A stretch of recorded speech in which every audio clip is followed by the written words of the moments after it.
जय हिंद दोस्तों, स्वागत है एक बार फिर से आप लोगों का अपना YouTube channel Krishna ji classes. तो आप इस चैनल पर देख ही चुके होंगे कि पहला चैप्टर जो है हम पढ़ा चुके हैं क्लास 6 का साइंस।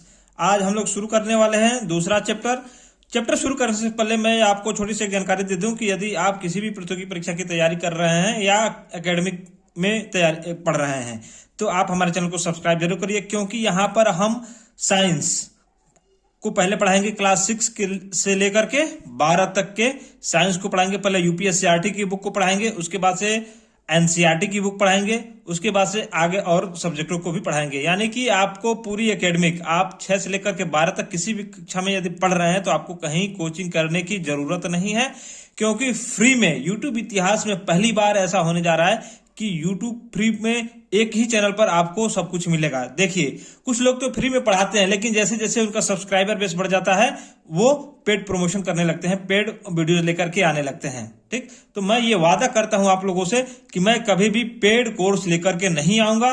मैं पूरा कोर्स A to Z यानी कि 6 से लेकर के 12 तक आपको एक एक लाइन बाय लाइन पढ़ा दूंगा। यदि आप हमारे वीडियो से नोट्स बनाते हैं और उसको अपने पास रखते हैं तो आपको और कहीं पढ़ने की जरूरत भी नहीं पड़ेगी।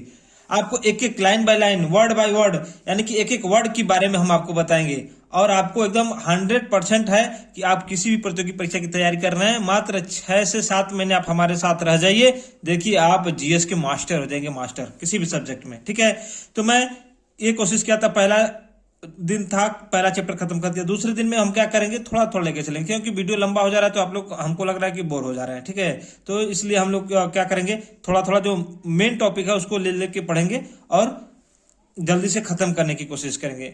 यदि देखिए कोई दिक्कत होगा कमेंट करिएगा, फिर हम स्लो भी कर देंगे, ऐसी कोई बात नहीं है। आपके हिसाब से क्लास चलेगा, ना कि हमारे हिसाब से चलेगा। आप कमेंट में बताइए, जो कोई भी गलती हो, कोई सुझाव हो तो कमेंट में जरूर बताइएगा। ठीक है, तो ज्यादा बात न करते हुए हम लोग शुरू करते हैं। आज का टॉपिक क्या है, पदार्थ एवं पदार्थ के समूह। पदार्थ क्या है, हमारे मतलब आसपास दिखने वाली जो भी चीजें हैं जिसमें भार है, जो स्थान गिरती है, उसी को पदार्थ कहते हैं। ठीक है, और उनके समूह किस किस तरीके से बांटा गया, उनको किस तरीके से कैटेगराइज किया जा सकता है। तो पहला हम इसमें क्या पढ़ेंगे, पदार्थों के वर्गीकरण की आवश्यकता क्यों हुई एवं इसका आधार क्या है, किस आधार पर इनको वर्गीकृत किया गया है। विभिन्न लक्षणों के आधार पर वस्तुओं का वर्गीकरण, उनके लक्षणों के आधार पर भी वर्गीकरण किया जा सकता है। अणु एवं परमाणु का संक्षिप्त परिचय यहीं से शुरू होता है। ठीक है, विज्ञान की शुरुआत यहीं से होती है, अणु एवं परमाणु का संक्षिप्त विवरण, यानी कि सबसे छोटी इकाई। किसी पदार्थ की सबसे छोटी इकाई क्या होती है, परमाणु। ठीक है ना, अब हम देख लेते हैं। आप अपने स्कूल, घर तथा आसपास अनेक वस्तु देखते हैं जिनका आप दैनिक जीवन में क्या करते हैं, उपयोग करते हैं। देखिए, मैं ये पढ़ाता नहीं, मैं आपको पूरा जो हाईलाइटेड है उसको बता देता है, लेकिन उससे थोड़ी सी समस्या होगी कि याद करने में दिक्कत रहेगी। लेकिन जब ये कहानी बाई कहानी पढ़ेंगे ना तो आपके दिमाग में ये छप जाएगा। और रही बात जो बच्चे 6 में पढ़ रहे हैं उनके लिए भी ये सही हो जाएगा, एक ही क्लास से उनका भी कल्याण हो जाएगा। नहीं तो मान लीजिए आप लोगों के लिए अलग पढ़ाएं, उनके लिए अलग पढ़ाएं, तो थोड़ा सा हमारा भी समय लगेगा। ठीक है, अब मान लीजिए इतना हम मेहनत कर ही रहे हैं तो आप लोग भी थोड़ा सा कष्ट करिए। यदि चैनल पर नए हैं तो चैनल को सब्सक्राइब कर लीजिए और वीडियो को लाइक करके और शेयर भी कर दिया करिए। तो अपने आसपास देखते हैं जिनका आप दैनिक जीवन में उपयोग करते हैं, जैसे तख्त यानी कि चारपाई, चौकी वगैरह, कुर्सी, खुरपी, हवा, पेड़ पौधे आदि। इनमें से कुछ वस्तुएं मनुष्य द्वारा बनाई गई हैं और कुछ प्रकृति में पाई जाती हैं। ये सभी पदार्थों से मिलकर के बनी होती हैं। क्या, पदार्थों से मिलकर के बनी होती हैं। हमारे आसपास की सभी वस्तुएं जिनमें भार होता है, जो स्थान घेरती है तथा जिनका ज्ञानेंद्रियों द्वारा हम क्या कर सकते हैं, एहसास कर सकते हैं या महसूस कर सकते हैं, वो पदार्थ कहलाती हैं। अतः प्रत्येक पदार्थ स्थान घेरता है तथा उसमें भार होता है। कोई पूछ दे पदार्थ कहते किसको है, तो क्या कहेंगे कि ऐसा पदार्थ जो स्थान घेरता है तथा जिसमें भार होता है वो क्या होता है, पदार्थ होता है। आइए प्रतिदिन उपयोग होने वाली कुछ निर्जीव वस्तुओं को अपने परिवेश से क्या करें, एकत्रित करें। इस एकत्रित संग्रह में हमारे पास हो सकता है क्या, बाल्टी, खुरपी, थाली, पहिया आदि। इन वस्तुओं को ध्यान में रखिए और ध्यान से देखिए तथा प्रत्येक वस्तु जिन जिन पदार्थों से बनी है उनको पहचानने का क्या करिए, प्रयास कीजिए। जैसे मान लीजिए कि बाल्टी प्लास्टिक और लोहे से बनी होती है। बाल्टी किसकी, प्लास्टिक और लोहे की बनी हो सकती है। खुरपी लोहे का और लकड़ी का बनता है, क्योंकि उसका आगे का हिस्सा लोहा होता है और पीछे जो पकड़ने वाला होता है मुठिया, वो किसका होता है? लकड़ी का होता है। हम देखते हैं कि कोई भी वस्तु एक ही पदार्थ के बनी होती है। कई कई ऐसे वस्तु हैं जो एक ही पदार्थ की होती हैं, तथा ऐसा भी हो सकता है कि एक ही वस्तु कई पदार्थों से मिलकर के बनी हो सकती है। जिस कार्य के लिए हमें वस्तु बनानी होती है उसी के अनुसार क्या करते हैं, हम पदार्थ को भी चुनते हैं। जैसे गिलास बनाने के लिए क्या स्टील या कांच की धातु से बनाते हैं। ठीक है, अब हम लोग देख लेते हैं थोड़ा सा, ये हम लोग प्रैक्टिकल भी कर सकते हैं, क्योंकि प्रैक्टिकल बहुत जरूरी है। जब तक करके सीखेंगे नहीं तब तक आपको याद नहीं रहेगा। जब करके सीखेंगे ना तो आपको वो लाइफ टाइम याद रहेगा। क्रियाकलाप, पदार्थ से कई वस्तुएं बनाई जा सकती हैं। एक पदार्थ से कई वस्तुएं बनाई जा सकती हैं। जैसे तालिका 2.1 में किया गया है, इसको पूरा करना है। आप लोग पूरा करेंगे कि हम बता दें? नहीं, हम एक बता दे रहे हैं, आप इसको पूरा करके उसको कमेंट में जरूर बताइएगा। जैसे लोहा क्या होता है? पेंच बनता है, कील बनता है, बर्तन बनता है और औजार बनता है लोहा से। ठीक है, लकड़ी से क्या बनता है? अरे भाई फर्नीचर बनता है, चौकी बनता है, स्टिक बनता है। कांच से क्या बनता है? शीशा बनता है, गिलास बनता है। मिट्टी से क्या बनता है? बर्तन बनते हैं मिट्टी वाले। ईंट बनता है। मतलब अलग अलग चीजें बनती हैं। आप लोग अपने हिसाब से अपने आसपास पाई जाने वाली वस्तुओं को देखिए और उसे पता करिए कि ये किस चीज की बनी है, तब जाकर के आपके दिमाग में रहेगा। अब हम लोग देख लेते हैं इधर। इसी प्रकार एक वस्तु के बनाने में कई प्रकार के पदार्थों का क्या होता है? उपयोग होता है। तालिका जैसे देखिए, एक इधर दिया था क्या, इधर क्या दिया था कि एक पदार्थ से कितने वस्तुएं बन सकती हैं, और इधर दिया है कि एक पदार्थ जो है एक वस्तु जो है कई पदार्थों से बन सकता है। ठीक है, इसी प्रकार हो सकते हैं। इधर ये दिया है। ठीक, पदार्थ के वर्गीकरण की आवश्यकता एवं आधार, क्यों आवश्यकता पड़ी और उसके क्या आधार हैं उसको विभाजित करने के लिए। ठीक है, आप अपने आस पड़ोस की बहुत सी वस्तु देख रहे हैं। हर एक वस्तु अपने अपने अपने गुणों और उपयोगिता के आधार पर क्या है? एक दूसरे से अलग है। इन वस्तुओं के अलग अलग होते हुए भी क्या इनमें कोई समानता दिखाई देती है?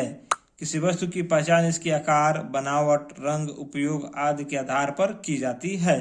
जब हम वस्तु को उनके विशेष गुणों, उपयोग आदि के आधार पर अलग समूहों में रखते हैं तब उनकी पहचान आसानी से की जा सकती है। जैसे मान लीजिए किसी भी वस्तु को, मान लीजिए 2-4 वस्तु है, उसको इकट्ठे रख देंगे और कहा कि कोई एक वस्तु, जैसे मान लीजिए हंसुआ, खुरपी, बाल्टी, लोटा सब एक ही में रख दें। कोई बोलते कि बाल्टी लेके आओ तो खोजते रह जाएंगे। बाल्टी अलग रखेंगे, खुरपी अलग रखेंगे, हंसुआ अलग रखेंगे। कोई कह देगा कि खुरपी लेके आइए, फटाक से जाएंगे हम खुरपी लेके ला करके रख देंगे। तो इसी वजह से वर्गीकृत करके रखा जाता है। ठीक है, तो उसकी पहचान के लिए क्या है, उनकी पहचान आसानी से की जा सके, इसलिए वर्गीकृत किया जाना अच्छा है, जरूरी है। वस्तुओं को अनेक सामान्य लक्षणों के आधार पर अलग अलग समूहों में व्यवस्थित करने की क्रिया को क्या कहते हैं? वर्गीकरण कहते हैं। यानी कि खुरपी अलग रख दिए, हंसुआ अलग रख दिए, बाल्टी अलग रख दीजिए, जगह अलग रख दिए, ये सब क्या है? यही वर्गीकरण है। पदार्थ की बाह्य संरचना के आधार पर वर्गीकरण भौतिक वर्गीकरण कहलाता है तथा आंतरिक संरचना के आधार पर वर्गीकरण क्या कहलाता है? रासायनिक वर्गीकरण कहलाता है। ठीक है, भौतिक वर्गीकरण के अंतर्गत पदार्थ को ठोस, द्रव, गैस में विभाजित किया जा सकता है और रासायनिक वर्गीकरण के अंतर्गत पदार्थ को तत्व, यौगिक और मिश्रण में विभाजित किया जा सकता है। यानी कि ठोस, द्रव, गैस, ये बाहर से दिखने में कैसा है? क्या है? भौतिक रूप से, यानी कि उसके बाहरी आवरण के तौर पर। ठीक है, और रासायनिक मतलब क्या होता है? उसके गुणों के आधार पर, आंतरिक परिवर्तन के आधार पर विभाजित किया गया, उसको रासायनिक वर्गीकरण कहा गया। ठीक है, अब हम देख लेते हैं। देखिए, विभिन्न लक्षणों के आधार पर वर्गीकरण। क्या? विभिन्न लक्षणों के आधार पर वर्गीकरण। पदार्थ की अवस्थाओं के आधार पर, अपने नारियल का तिल देखा होगा। सबसे पहले अवस्था देख रहे हैं ना। अवस्था का मतलब क्या है? ये भौतिक परिवर्तन है। अवस्था मतलब क्या है? ये भौतिक परिवर्तन है। आपने नारियल का तिल देखा होगा। जाड़े के मौसम में बर्तन में क्या होता है? ठोस रूप में जमा होता है। नारियल का तेल ठंडी में क्या होता है? जम जाता है। मोम ठोस रूप में होता है, गर्म करने पर द्रव अवस्था में परिवर्तित हो जाता है। मोम को या नारियल के तेल को थोड़ा सा गर्मी पाएगा तो क्या हो जाएगा? फिर पिघलने लगेगा। नहीं तो टेम्परेचर कम रहेगा तो वो ठोस में जम जाएगा, टेम्परेचर थोड़ा सा बढ़ने लगेगा तो वो द्रव में हो जाएगा। ठीक है, ठोस द्रव गैस नहीं समझ रहे हैं तो आगे हम उसको भी बताएंगे, अभी आगे टॉपिक आएगा, लेकिन अभी इसको रहने देते हैं। ठीक है, फिर हम आगे ठोस द्रव गैस एकदम डिटेल में पढ़ेंगे। यदि हम द्रव मोम को क्या करें, गर्म करें और गर्म करें, यानी कि पहले ठोस में था, गर्म किए तो द्रव में बढ़ा, और द्रव को भी और गर्म करें मोम द्रव को, तो क्या हो जाएगा, वो वाष्प बन करके उड़ जाता है। जल को दैनिक जीवन में हम क्या कहते हैं, बर्फ। ठोस जल द्रव में भी होता है तथा जलवाष्प तीनों रूप में क्या होता है, मिलता है। जल जो है उसको टेम्परेचर एकदम कम कर देंगे, 0 से कम, तो वो बर्फ बन जाएगा। थोड़ा सा गर्म करेंगे तो वो द्रव हो जाएगा। उसको और गर्म करेंगे तो पानी जल जाएगा, वो वाष्प में क्या हो जाएगा, उड़ जाएगा। इस प्रकार प्रत्येक पदार्थ की 3 भौतिक अवस्थाएं होती हैं। क्या, ठोस होता है, द्रव होता है, गैस होता है। देखिए हमारे चारों तरफ दिखने वाली कुछ वस्तुएं हैं, हमारे चारों तरफ क्या है, दिखने वाली कुछ वस्तुएं हैं। ये क्या है, आप इनके नाम लिख करके हमको कमेंट में करेंगे। जैसे ये लाइट है, ये टेबल है, ये बाल्टी है, पिलास है, ये क्या है, रिंच है, कार है, साइकिल है, गिलास है, हेलीकॉप्टर है, हथौड़ी है, लोटा है, पंखा है, ये हाथ गाड़ी है। ठीक है, तो इसी तरीके की चीजें जो है आपके पास आसपास जो दिख रही हैं उनका लिस्ट बनाइए और उनको देखिए कि वो ठोस है, क्या बोलते हैं वो, मतलब किन किन वस्तुओं से मिलकर, किन किन पदार्थों से मिलकर के वो बनी है। कौन से ऐसे वस्तु हैं जो कई पदार्थों से मिलकर के बनी है, कौन से ऐसे पदार्थ हैं जिसके मिलकर बहुत सारे वस्तु बन सकते हैं। ठीक है, इनका वर्गीकरण आप करिए, सोचिए और बताइए क्या होगा अगर हथौड़ी कांच की बनाई जाए। बताइए क्या होगा। गिलास कपड़े से बनाया जाए, गिलास जो है कपड़े से बनाया जाए। क्या होगा अगर कीले और स्क्रू को मोम से बनाया जाए, कील और जो स्क्रू उड़ता है टाइट करने वाला उसको मोम से बनाया जाए। ये संभव है? नहीं संभव है। क्या लोहे का गुब्बारा बन सकता है? नहीं बन सकता, क्योंकि उसमें हवा भरा ही नहीं जा सकता, वो फैलेगा ही नहीं। क्या कारण है इसका, आगे हम लोग पूरा चर्चा करेंगे, क्योंकि वो पूरा वैज्ञानिक कारण है और उसको समझना बहुत जरूरी है। खेल खेल में लोग नहीं समझ पाते हैं, मतलब जीवन में देखिए घटनाएं तो घटती सबकी हैं, लेकिन वो समझ नहीं पाता है कि ये घटनाएं घट क्यों रही हैं, उनके पीछे क्या रीजन है, क्या तर्क है। तो वही क्या है, विज्ञान है। ठीक है, अब देखिए, अब इधर आ गया, ये पूरा का पूरा हम लोग पढ़ेंगे ठोस द्रव गैस। ठोस, कांच की गोली को एक थैले में निकाल करके हाथ में लें। कांच की गोली को एक थैले से निकाल करके क्या हाथ में लें, फिर गिलास में रखें और देखें क्या उसकी बनावट एवं आकार में कोई परिवर्तन होता है।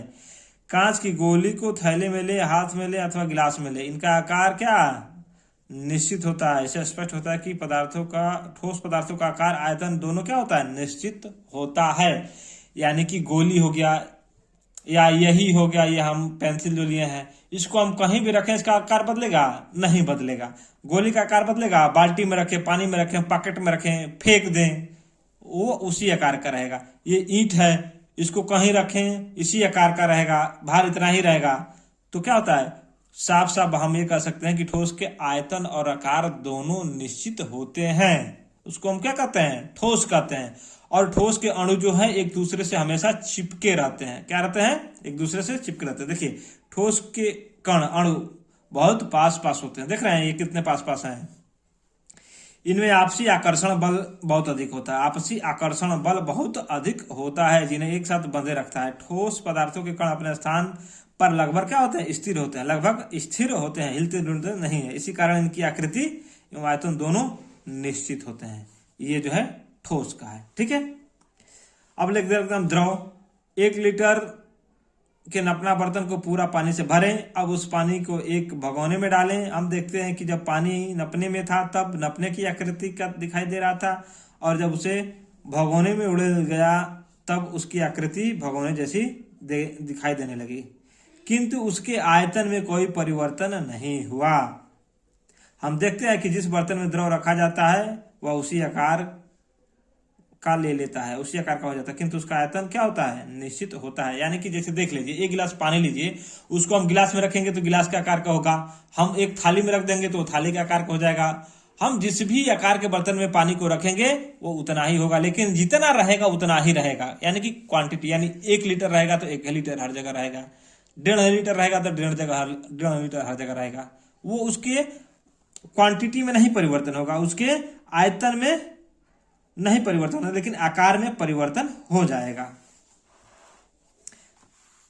अब देखिए, ठोस पदार्थ की तुलना में द्रव के अणु एक दूसरे से दूर दूर होते हैं। देख रहे हैं इसके अणु कितने पास पास हैं, और ये जो द्रव के अणु जो है थोड़ा दूर दूर पे। ये द्रव के अणु है, ये ठोस के अणु है, ये द्रव के अणु है। ठीक, इनमें आपसी आकर्षण में थोड़ा कम होता है। जाहिर सी बात है, थोड़ा दूर रहेगा तो कम बल लगेगा, तुलना में कम होते हैं जो इन्हें एक साथ बंधे रखते हैं, लेकिन तुलना में थोड़ा कमजोर होता है जो इन्हें एक साथ बंधे में रखते हैं। इसी कारण द्रव को आकृति निश्चित होती है। द्रव की जो आकृति है वो क्या होती है? निश्चित होती है, और आकृति अनिश्चित होती है। द्रव पदार्थों की आकृति निश्चित नहीं होती है, निश्चित नहीं होती है। ठीक है, देख रहे हैं ना, नहीं होती है यानी कि अनिश्चित होती है। किंतु इनके कणों का एक सीमा में बंधी होने के कारण इनका आयतन जो होता है क्या होता है? निश्चित होता है। यानी कि कण आपस में अलग बिखराव नहीं, टूट नहीं सकते हैं, इसलिए ये अलग होते हैं। ठीक, अब देख लेते हैं हम लोग गैस। देखिए, गैस के अणु हैं, गैस के अणु हैं, ये इससे अपेक्षा ये ज्यादा दूर दूर पर है, तो इसमें बल क्या लगेगा? आकर्षण बल कम लगेगा। ठीक ना। घर में जलती हुई अगरबत्ती को देखा होगा आपने, इनमें से काले भूरे रंग का धुआं निकलता है। आप लोग जानने की कोशिश किए हैं?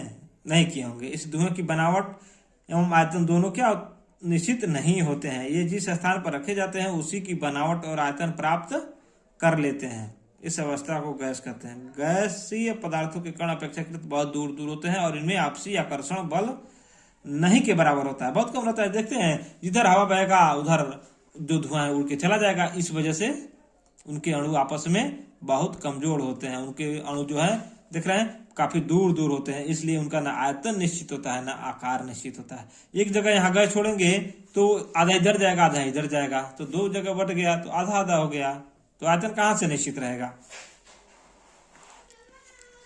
अतः पदार्थ की अवस्था के आधार पर पदार्थों को ठोस, द्रव, गैस में वर्गीकृत किया गया। कोई पूछे कि पदार्थ को अवस्था के आधार पर कितने भागों में बांटा गया है?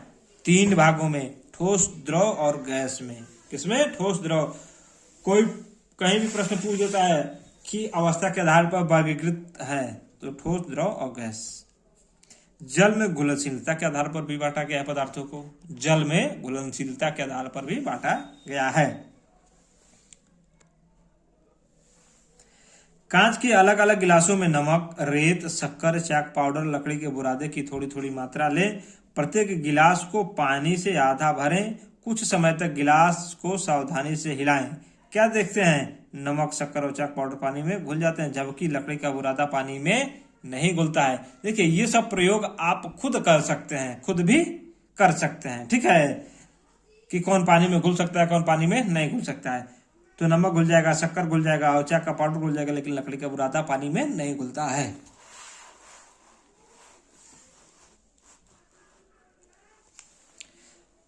पानी में घुलने वाले पदार्थों की घुलनशीलता। पानी में घुलने वाले पदार्थों को घुलनशील या विलेय पदार्थ कहते हैं। विलेय, देखिए ये आगे चल करके काफी इसकी टर्मिनोलॉजी जो है ना ये बदलने वाली है। विलेय पदार्थ कहते हैं। इसी प्रकार किसी द्रव जैसे पानी में न घुलने वाले पदार्थ को अघुलनशील या अविलेय पदार्थ कहते हैं। कुछ पदार्थ ऐसे होते हैं जो द्रव में घुलनशील परंतु दूसरे द्रव में अघुलनशील होता है। जैसे नमक पानी में तो घुलता है किंतु मिट्टी के तेल में नहीं घुलता है। एक बार चेक करके देखिए आप लोग, काफी अच्छा रिहर्सल हो जाएगा, प्रैक्टिकल हो जाएगा आप लोग का। नमक जो है पानी में तो घुल जाता है लेकिन मिट्टी के तेल में नहीं घुलता है। इसी प्रकार आप जल में घुलनशीलता के आधार पर पदार्थों का वर्गीकरण कर सकते हैं कि जल में घुलने वाले पदार्थ और जल में नहीं घुलने वाले पदार्थ। अब जल के सापेक्ष भार के आधार पर पदार्थ, जल के सापेक्ष भार के आधार पर वर्गीकरण, यानी कि कुछ जो है जल में डूब जाएंगे, कुछ जल में ऊपर हो जाएंगे। तो कुछ पदार्थ जल की अपेक्षा भारी तथा कुछ हल्के होते हैं। जो वस्तुएं जल में सामान्यतः तैरती हैं वे जल से क्या हल्की तथा जो डूब जाती हैं वे जल से भारी होती हैं। जल में कुछ पदार्थों को डालकर देखें कौन तैरती है तथा कौन डूबती है। तो ये है हमारा पूरा इसका चार्ट। ये पदार्थ या वस्तु है जो तैरेगी कि डूबेगी, और जल से हल्की है कि भारी है, इसमें देखेंगे। तो सरसों का तेल क्या होता है, पानी में तैरने लगता है, यानी जल से क्या है, हल्का है। मोम ये भी तैरता है, जल से हल्का है। लोहे की कील डूब जाती है क्योंकि जल से भारी है। कांच की गोली डूब जाती है क्योंकि जल से भारी है। लकड़ी का टुकड़ा तैरता है क्योंकि जल से हल्का है। अब ये देखिए इससे प्रश्न कैसे पूछता है सीटेट में कि राम जो है सरसों का तेल लिए हुए है, वो पानी में गिराता है तो सरसों का तेल ऊपर पानी नीचे, पानी ऊपर सरसों का तेल नीचे, तो क्या हो जाएगा, ये सरसों हल्का है तो सरसों का तेल क्या हो जाएगा, ऊपर हो जाएगा, पानी नीचे हो जाएगा, तो ये हल्का होता है। तो पूछ देगा कारण जल से हल्का। तो इस टाइप का प्रश्न पूछता है। तो ये जब पूरा चार्ट हम पढ़े रहेंगे और समझे रहेंगे तो किसी भी प्रतियोगी परीक्षा में इस तरीके का प्रश्न आएगा तो उसको हम लोग आसानी से हल कर सकते हैं। ठीक है। इस प्रकार जल के सापेक्ष भार के आधार पर, सापेक्ष मतलब उसके अकॉर्डिंग, पदार्थों को हल्का या भारी में वर्गीकृत किया जा सकता है, यानी कि बांटा जा सकता है। ज्यादा लंबा है ना, ये एक वीडियो में हो सकता है, एक में पढ़ सकता हूँ। चलिए हम लोग आज एक ही वीडियो में पढ़ेंगे इसको। ठीक है। अब पारदर्शिता के आधार पर, पारदर्शिता मतलब दिखाई देने के, कुछ में आर पार दिखता है, कुछ में कम दिखता है, कुछ में साफ भी नहीं दिखता है। लकड़ी, कांच, तेल लगे कागज, पॉलिथीन आदि छोटे छोटे चौकोरे टुकड़े को एकत्र करके इन्हें क्या करिए, एक एक करके सूर्य के प्रकाश के सीधे में रखें और अवलोकन करें कि क्या प्रकाश सभी वस्तुओं के आर पार निकल जाता है। अब देखिए, वे पदार्थ जिनके आर पार देखा जा सकता है पारदर्शी कहलाते हैं। पदार्थ के इस गुण को पारदर्शिता कहते हैं। ठीक है। यानी कि कांच या शीशा, बिना लेप लगा हुआ शीशा, वो आर पार दिखता है। झिल्ली, जो सफेद झिल्ली होती है, ठीक है, वो क्या, कांच, जल में भी आर पार दिखाई देता है। ये क्या है, पारदर्शी। और इस गुण को क्या कहते हैं, पारदर्शिता कहते हैं।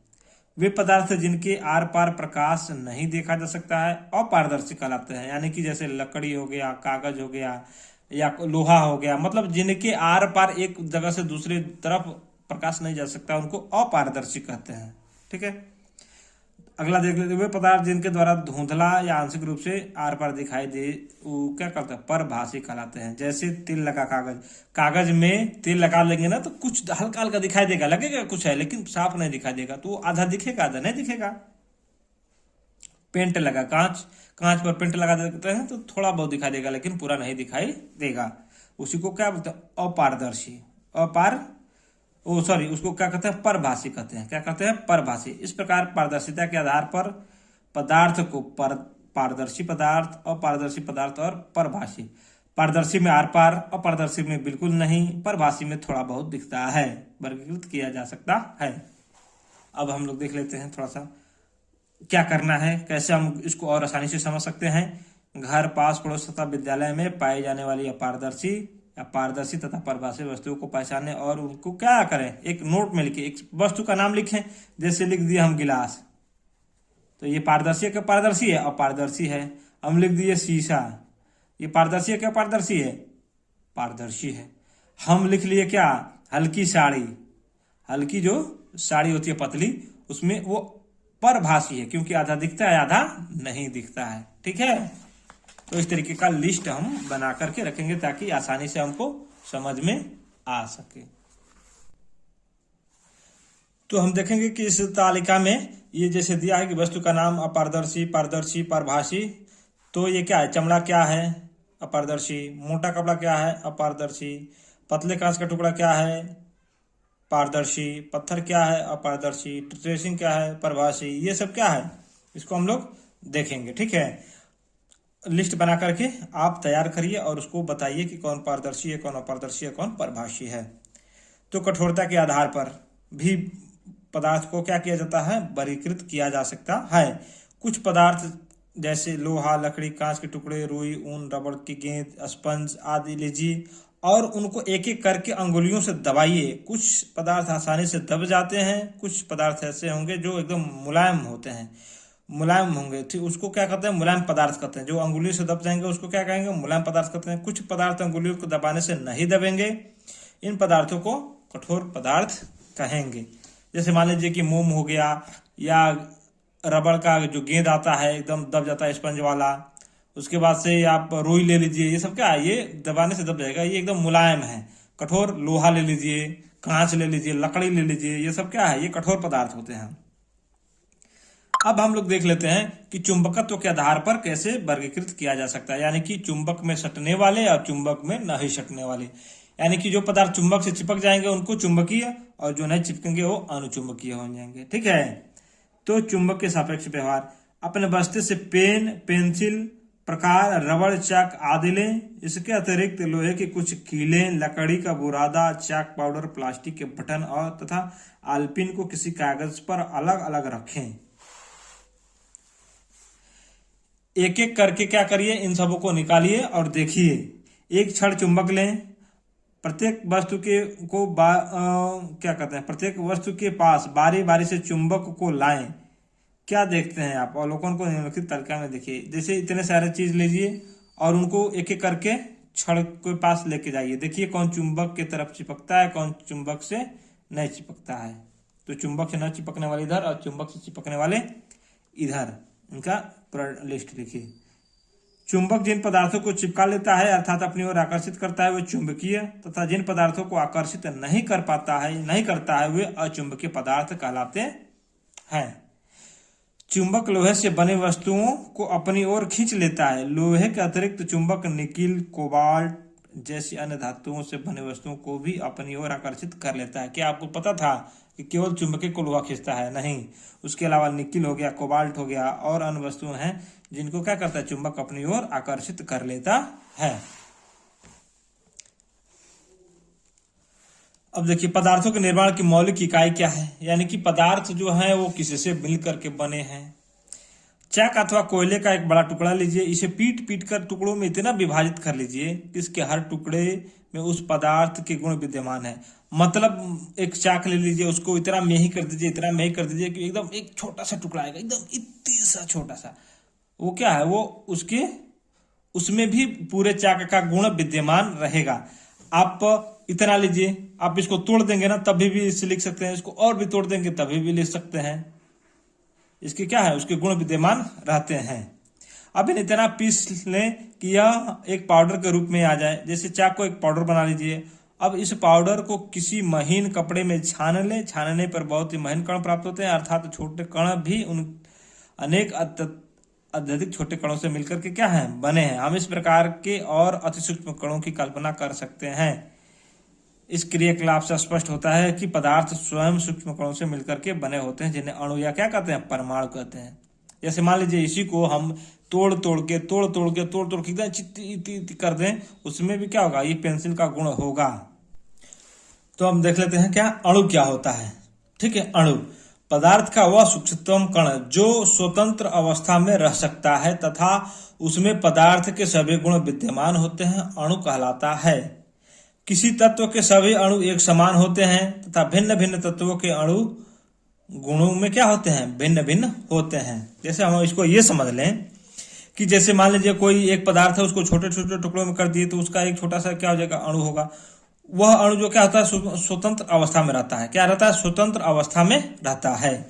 उस पदार्थ के सभी गुण क्या होते हैं, जैसे कितना छोटा कर देंगे। जैसे मान लीजिए कि एक चाक है, चाक को छोटा छोटा करते जाएंगे ना तो जितना छोटा रहेगा तो वो चाक ही रहेगा, तो उसी को क्या कहेंगे, वो अणु होता है। उसके जो गुण बड़े पदार्थ में रहता है उसको टुकड़े करने पर भी वही गुण छोटे टुकड़े में रहेगा, वो क्या होता है, वो अणु होता है, विद्यमान होते हैं, अणु कहलाता है। ठीक है, किसी तत्व के सभी अणु एक समान होते हैं। मतलब किसी तत्व के बहुत सारे टुकड़े कर दिए और सबके गुण क्या होते हैं, समान होंगे। सबके गुण क्या होंगे, आपस में समान होंगे। तथा भिन्न भिन्न तत्वों के अणुओं के गुण क्या होते हैं, भिन्न भिन्न होते हैं। यानी कि पेंसिल के अणु का गुण भिन्न होगा, चाक के अणु का गुण जो है भिन्न होगा, लोहे के अणु का गुण जो है भिन्न होगा। यानी कि भिन्न भिन्न अणुओं के गुण भिन्न भिन्न और समान पदार्थ के अणुओं के गुण समान होते हैं। ठीक है, अब देख लेते हैं परमाणु। किसी पदार्थ का वह सूक्ष्मतम कण जो स्वतंत्र अवस्था में नहीं रह सकता है परंतु रासायनिक अभिक्रिया में भाग लेता है, परमाणु कहलाता है। अब कोई पूछ दे कि रासायनिक अभिक्रिया में भाग कौन लेता है, तो परमाणु भाग लेता है। जो स्वतंत्र अवस्था में नहीं रहता है वो किसी भी पदार्थ का क्या है, सूक्ष्मतम कण है, परंतु रासायनिक अभिक्रिया में भाग लेता है परमाणु कहलाता है। अब आगे देखिए, अणु तथा परमाणु को नग्न आंखों से देखना संभव नहीं है। परमाणु आपस में संयुक्त होकर के अणु का निर्माण करते हैं, यानी कि सबसे छोटा क्या है, परमाणु है, ये आपस में मिलते हैं तो अणु का निर्माण होता है। तो सबसे छोटा कण क्या हो गया, परमाणु हो गया। लेकिन परमाणु ही क्या करता है, रासायनिक अभिक्रिया में भाग लेता है। अब आगे देखिए, समान परमाणुओं के संयोग से तत्व के अणु बनते हैं, यानी कि समान परमाणु, यानी कि परमाणु जो है समान हो, उनके संयोग से क्या होता है, एक तत्व के अणु बनते हैं। तत्व के क्या, जैसे ऑक्सीजन, हाइड्रोजन। और भिन्न परमाणुओं के संयोग से यौगिक के अणु बनते हैं, यौगिक के अणु बनते हैं। ठीक है, जैसे जल, जैसे हाइड्रोजन और ऑक्सीजन दो मिलकर के बनाता है, कार्बन डाइऑक्साइड कार्बन और ऑक्सीजन मिलकर के बने होते हैं, यानी कि दो अलग अलग ऑक्सीजन न होगा जी, उसमें क्या होगा, हाइड्रोजन केवल हाइड्रोजन होता है। लेकिन जल क्या होता है, जल क्या है, यौगिक है। तो दो भिन्न भिन्न तत्वों से मिलकर के क्या बनते हैं, यौगिक बनते हैं। अतः परमाणु किसी पदार्थ के निर्माण की मौलिक इकाई है। क्या है, परमाणु किसी पदार्थ के निर्माण की मौलिक इकाई है। इस बात को ध्यान में रखिए कि ऐसे सूक्ष्मतम कणों की केवल कल्पना ही की जा सकती है, इनको देखना दिखाना संभव नहीं है।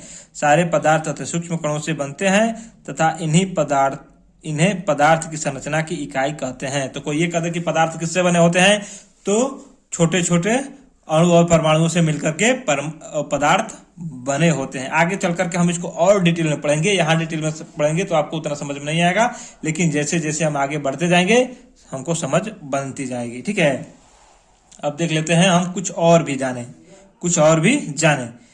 परमाणु शब्द को यूनानी भाषा में एटॉक्स कहते हैं, जिसका अर्थ अविभाज्य, मतलब टूट नहीं पाएगा।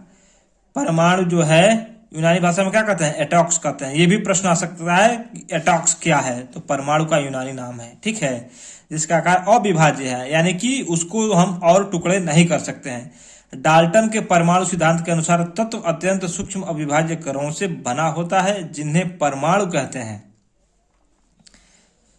किनके अनुसार, डाल्टन के परमाणु सिद्धांत। डाल्टन एक वैज्ञानिक थे जिन्होंने परमाणु का एक सिद्धांत दिया था, जो आगे हम चल करके पढ़ेंगे, के अनुसार अत्यंत सूक्ष्म अविभाज्य कणों से बना होता है। क्या, सूक्ष्म और अविभाज्य, मतलब जिसको और नहीं तोड़ा जा सकता है, उन कणों से बना होता है, जिन्हें क्या कहते हैं, परमाणु कहते हैं। इलेक्ट्रॉन, प्रोटॉन तथा न्यूट्रॉन की खोज के बाद पहले तो ये कहा जाता था, लेकिन जब बाद में प्रोटॉन, इलेक्ट्रॉन, न्यूट्रॉन की खोज हुआ, तब जाके पता चला कि परमाणु के भी छोटे टुकड़े हो सकते हैं, उनसे भी छोटे टुकड़े होते हैं।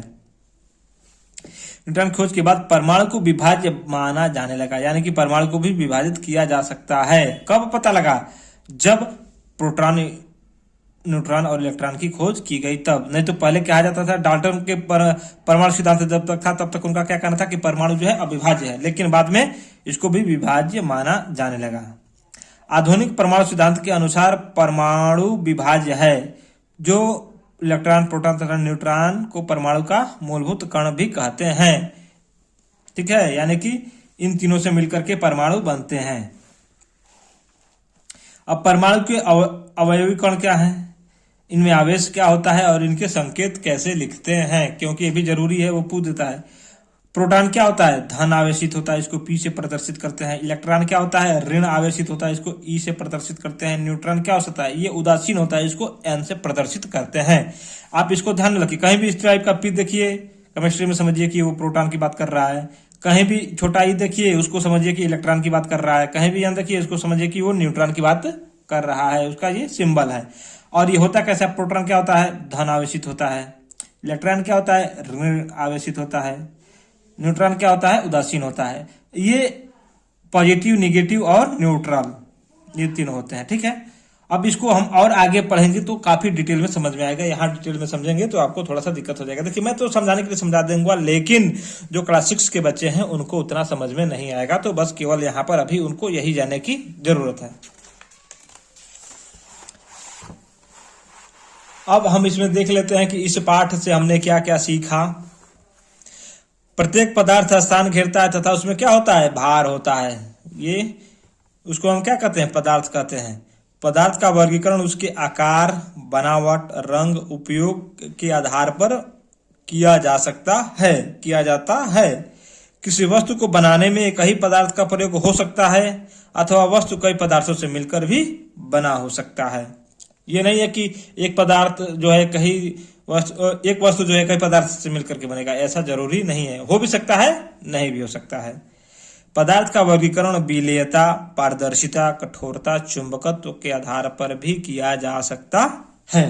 ठीक, तो ये रहा हमारा टॉपिक, पदार्थ तथा पदार्थ उनके समूह। इसको हमने पूरा पढ़ा और अच्छे से समझा। और आप इन प्रश्नों का उत्तर देखिए, इन प्रश्नों का उत्तर देने की कोशिश करिए कमेंट में, और नहीं तो आप अपने से इसको नोट कर लीजिए और इसका उत्तर अपने आप से खोजिए और ट्रिक लगाइए, तब जाकर के समझ में आएगा। मैं एक बार इस पूरे किताब को जब पढ़ा लूंगा तब फिर से सारे अभ्यास प्रश्नों को एक साथ कराऊंगा। ठीक है, क्योंकि यहां पर कराना ठीक नहीं है। जब तक आप अपने से एफर्ट नहीं लगाएंगे आपको उतना समझ में नहीं आएगा। मैं ही सारा करके दे दूंगा तो आपको बाद में समझने में दिक्कत होगी। आप समझिए, जो समझ में नहीं आ रहा है उसको कमेंट में बताइए, फिर हम उसको बताने की कोशिश करेंगे। ठीक, उसके बाद से ये एक प्रोजेक्ट कार्य है। प्रोजेक्ट, ये देखिए, ये थोड़ा सा संक्षेप में उत्तर देना है। इसको भी आप हम कहेंगे कि इसको लिखिए, क्योंकि इसको लिखने से आपकी लिखावट भी सही होगा और आप उसमें परिपूर्ण भी होंगे, आपको अच्छी तरीके से वो याद भी हो जाएगा। ये प्रोजेक्ट कार्य है हमारा। प्रोजेक्ट कार्य मैं आपको बता दे रहा हूं कि आपको प्रोजेक्ट कार्य क्या करना है। देखिए, हम जितना बताते जा रहे हैं उतना यदि आप करते हैं तो आपको मैं गारंटी देता हूं कि आपको साइंस में कोई हरा भी नहीं सकता है, मतलब किसी भी क्षेत्र में आप कमजोर नहीं रहेंगे। तो हमारा पहला प्रोजेक्ट क्या है कि परिवेश, आपके चारों तरफ कुछ पदार्थों को क्या करिए, एकत्रित करें, उन्हें पानी में घोलकर देखें और उनसे पानी में घुलनशीलता एवं अघुलनशीलता के आधार पर पहचान करें। ठीक, दूसरा क्या है कि पानी में न घुलने वाले पदार्थों को अन्य द्रवों जैसे मिट्टी का तेल, पेट्रोल आदि में भी घोलकर देखें और अपने प्रेक्षण को क्या करें, नोट करें। एक कॉपी बनाए प्रोजेक्ट की और उसमें पदार्थ को पानी में डालिए, फिर पेट्रोल में डालिए, मिट्टी के तेल में डालिए या कड़ू के तेल में डालिए, सरसों के तेल में डालिए और उसको क्या करिए, देखिए और उसको नोट करिए कि किसमें क्या प्रक्रिया हो रही है। अगला क्या है, अपने कपड़े पर लगे चिकनाई, स्याही तथा चाय के धब्बे को साफ करने में पेट्रोल अथवा मिट्टी का तेल उपयोग करके देखिए क्या होता है। अपने अनुभव को क्या करिए, नोट करिए। ठीक, तो इस तरीके से आपके अंदर जो है वैज्ञानिक सोच आएगी और आप किसी भी चीज को समझने में सक्षम होंगे। ठीक है, तो जाहिर सी बात है ये वीडियो काफी लंबा हो गया। यदि आपको ये सेशन अच्छा लगा होगा तो प्लीज लाइक कर दीजिए और कमेंट में भी जरूर बताइए कि आपको ये सेशन कैसा लगा, इसमें और क्या सुधार किया जा सकता है। अपना छोटा भाई या गुरु समझकर, जो भी समझ करके कमेंट जरूर बताइएगा कि इसमें और क्या सुझाव दीजिए कि और क्या बेहतर किया जा सकता है। ठीक है, और फिर मिलते हैं हम अगले वीडियो में एक अगले चैप्टर के साथ। अगला चैप्टर हमारा क्या होगा, पदार्थों का पृथक्करण। क्या, पदार्थों का पृथक्करण होगा। इसमें हम ये भी देखिए कितना है, ये भी ज्यादा नहीं है, नहीं ये ज्यादा हमको लग रहा है, ये 2 क्लास लेना पड़ेगा, नहीं तो बहुत लंबा हो जाएगा। इसको 2 क्लास हम लेकर के पढ़ाएंगे। ठीक है, कमेंट में बताएंगे तो आप एक ही क्लास में पढ़ा देंगे, लेकिन हमको लग रहा है कि ये 2 क्लास में पढ़ाना पड़ेगा। ठीक है, तो फिर मिलता है अगले वीडियो में एक नए पाठ के साथ। तब तक जय हिंद।